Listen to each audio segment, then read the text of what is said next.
Everyone, my name is John Grimm of Grimm Swords and Knives, and today I'm going to be doing a review of the Morakniv Companion.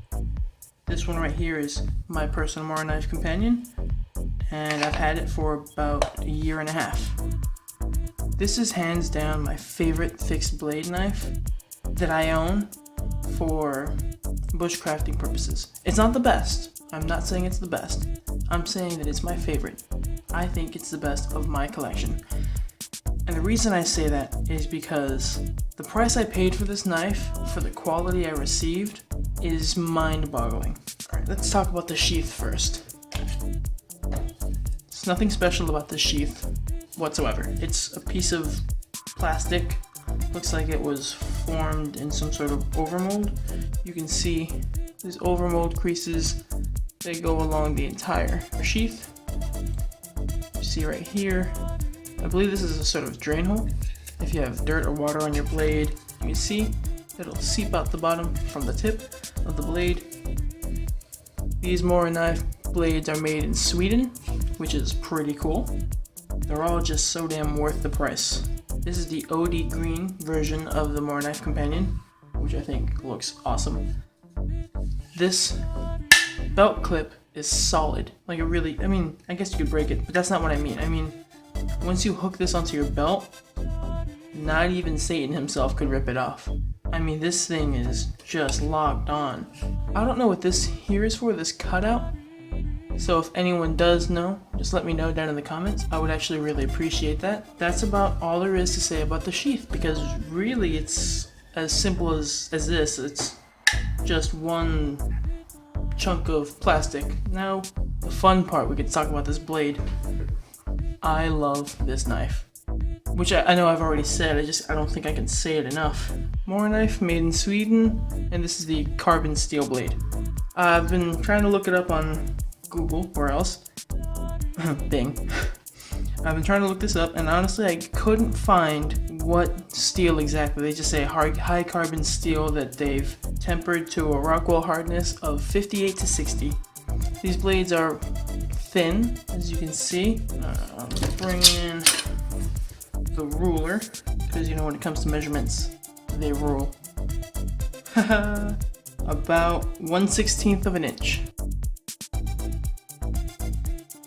A trademark thing with most Moraknives is that they leave the spine of the blade in the forged look. They don't grind that out. A lot of bushcrafters actually don't like that because it means you can't strike a ferro rod, which is an understandable complaint in terms of bushcrafting. But I think it just adds a bit of panache, if you will. You only get it from Moraknives, I think. Sorry, these are subjective opinions. Now, these blades are cheap. You're looking at about $14. I'll have a link in the description, so that way you can go to Amazon and buy one if you're interested. With a budget price, you get budget quality. And where they cut corners is in the tang, in the handle. And also you can kind of see it in other places, but predominantly here. And the reason for that is this is not a full tang knife. The tang on this blade goes in 3/4 of the way. That means that the tang goes to about here, which is meh.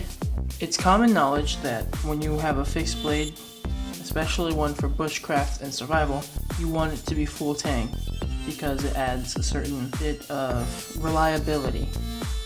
You're not too worried about the handle breaking off the knife. Maybe the scales or the handle material, but the actual blade snapping is not entirely likely.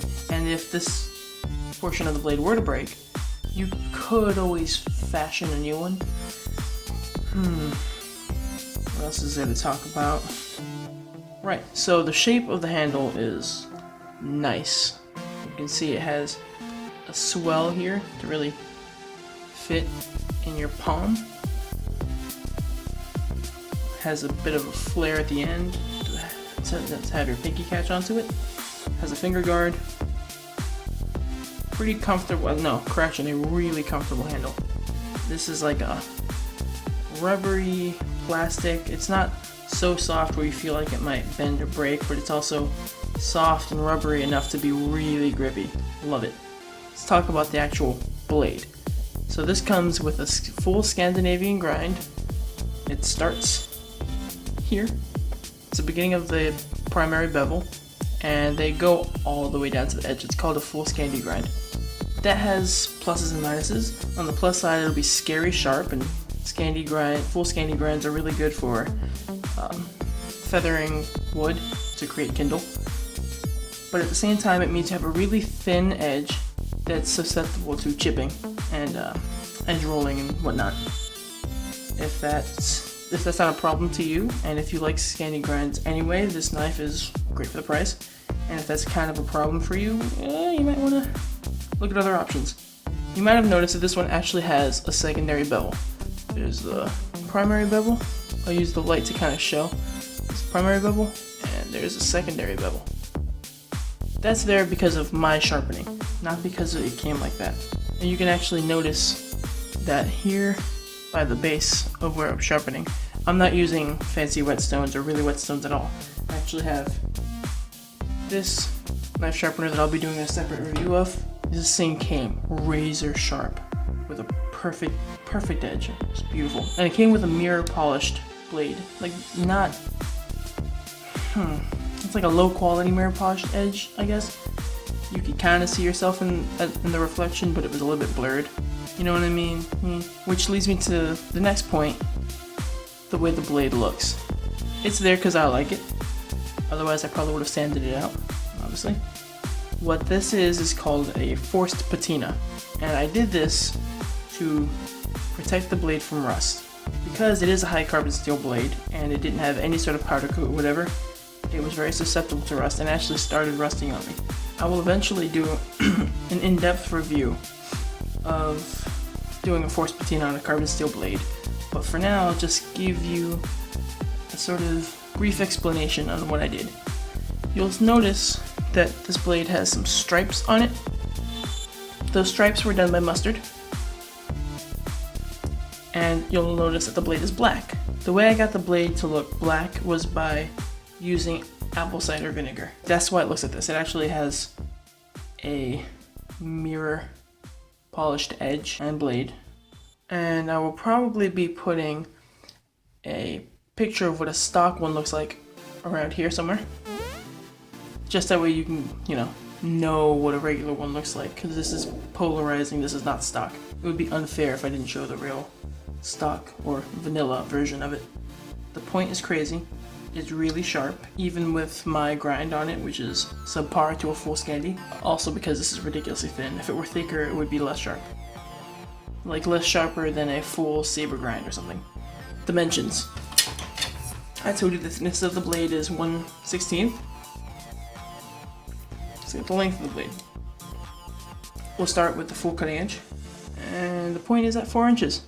So the actual cutting edge is 4 inches. The reason that's so difficult to do is because it has that angle on the finger guard. And this from the spine of the blade, 3 7/8. Handle length, 4 11/16. About, but that's all the way up there. So actual holding material, about 4 1/8. All right, so there are your dimensions. 4-inch cutting edge, a little over 4-inch handle length. So also do the thickness of the handle at its thickest part, looking like about 3/4 of an inch. All right, yeah, I'm gonna say about 3/4 of an inch. Alright guys, this is what I have to say about the Morakniv Companion. Hope you guys found the video interesting and that it helped make your day a little bit less grim. Thanks, have a good one.